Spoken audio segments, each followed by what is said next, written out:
While some automakers are going all in with dedicated EV platforms, Genesis is hedging its bets with both dedicated EV platforms and platforms that accommodate gas and EVs. Which brings us to this week's episode of EV Rider.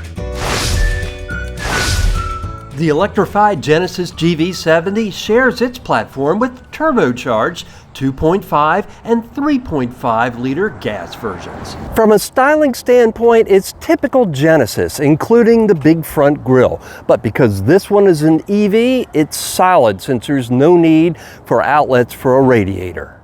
Out back, the dead giveaway that this is an EV as opposed to its gasoline brother?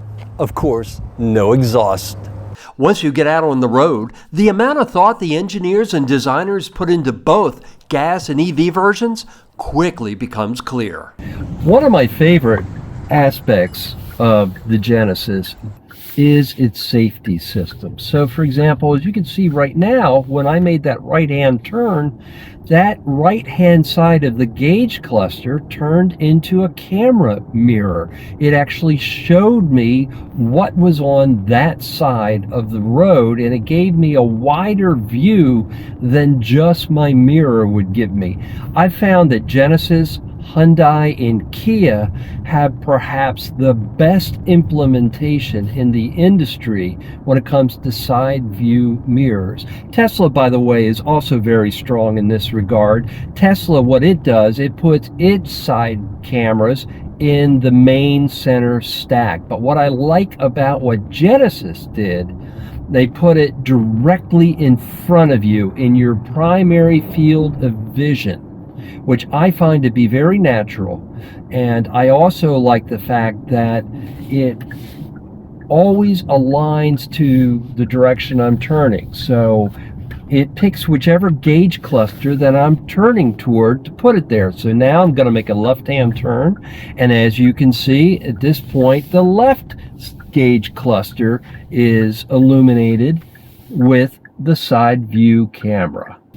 Now, compared to its sportier stablemates, the Kia EV6, which is the same parent company, and the Hyundai Ioniq 5, the ride in the Genesis is a bit more plush, but they certainly didn't forego the sportiness factor. When you kick it into sport mode, you'll feel it.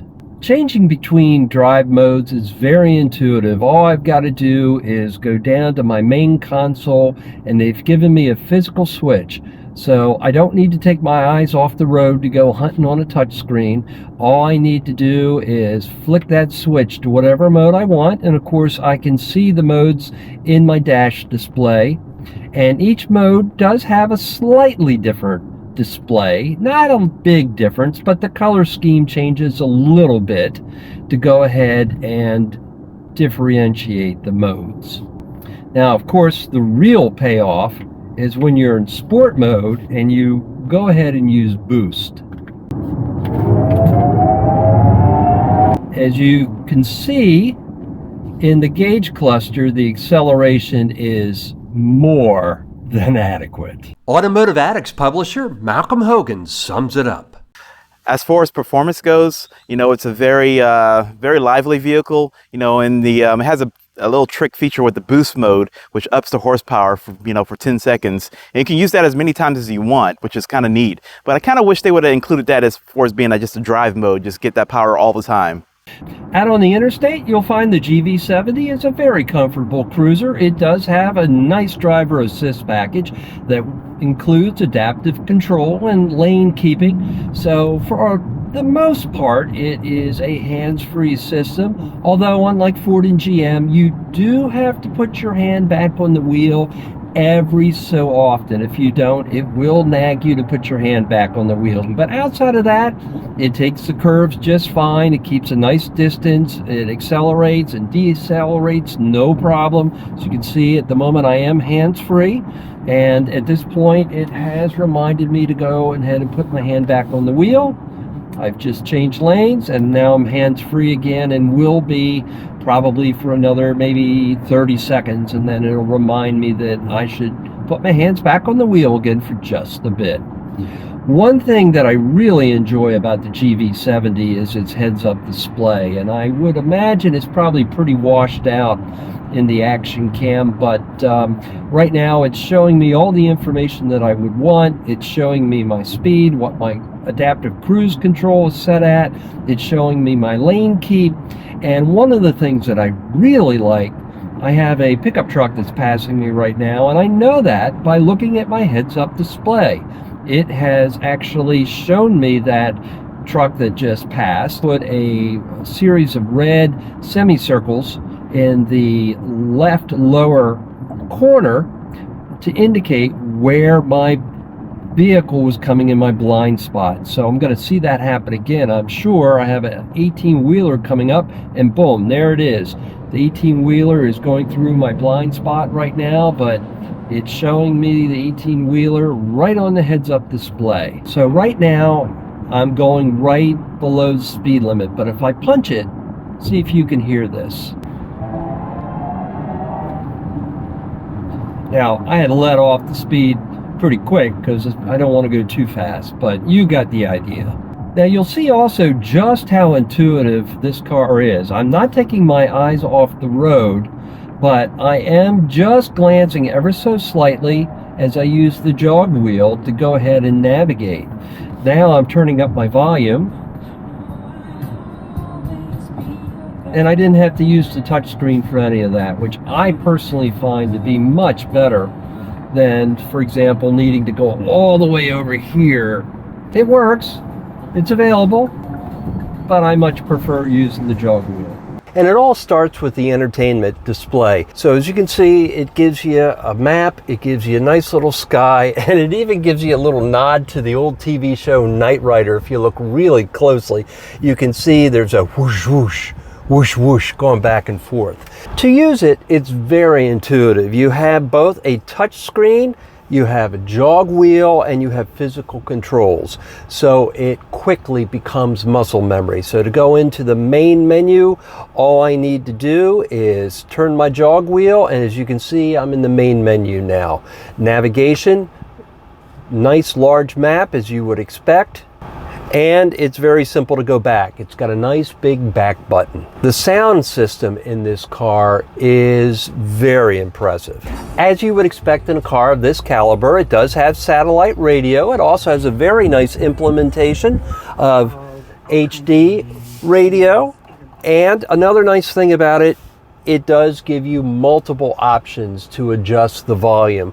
You could, in theory, use the touchscreen, but it's really much easier just to use the physical controls that you have both on the center console and on the steering wheel. Mistaken for a janitor? Exactly. So as you can see, very simple, easy to change from, say, FM over to satellite radio. As with other EVs, you will find a variety of information in regards to EV specific functions. So for example, right now you can see the battery is at 80%, and you can see what it would take to charge back to 100% on both a DC fast charger or on a home AC charger. So it's guessing right now that to get a full charge would take 31 minutes on a quick charger, and it would take an hour and a half on a fast AC charger. On the other hand, if you wanted to go ahead and plug this into a household outlet, it would take a full 14 hours and 20 minutes. Doable, but yeah, you're not going to be using a household outlet with this car very often, that's for sure. The electrified GV70 also allows you to pull up a lot of stats. So for example, the most important stat perhaps is it will tell you what your mileage per kilowatt hour is. So for the last 9 miles, I've had an average of 2.9 miles per kilowatt hour. My best average has been 3.2, and my worst average has been 1.7. That's probably when I was using boost mode. Now the GV70 does have a variety of drive modes. It starts with the Eco mode, and it gives you a choice between that, a comfort mode, a sport mode, and a custom mode. Now, what's interesting about the sport mode is it also readjusts the side bolstering in the seats. You can actually feel the bolsters tightening up a little bit so that when you take those turns, you'll be cradled a little bit more. In addition to the main modes, it allows you to customize your brakes for either sport or comfort. It also allows you to set your motor for comfort or sport, or steering for comfort or sport, or the active suspension can be adjusted. And then what you can do, you can save that as a custom mode that is specific to you, that's fine-tuned. The air conditioning system has some redundancy built in, so again, whatever your muscle memory happens to be, you'll quickly get it.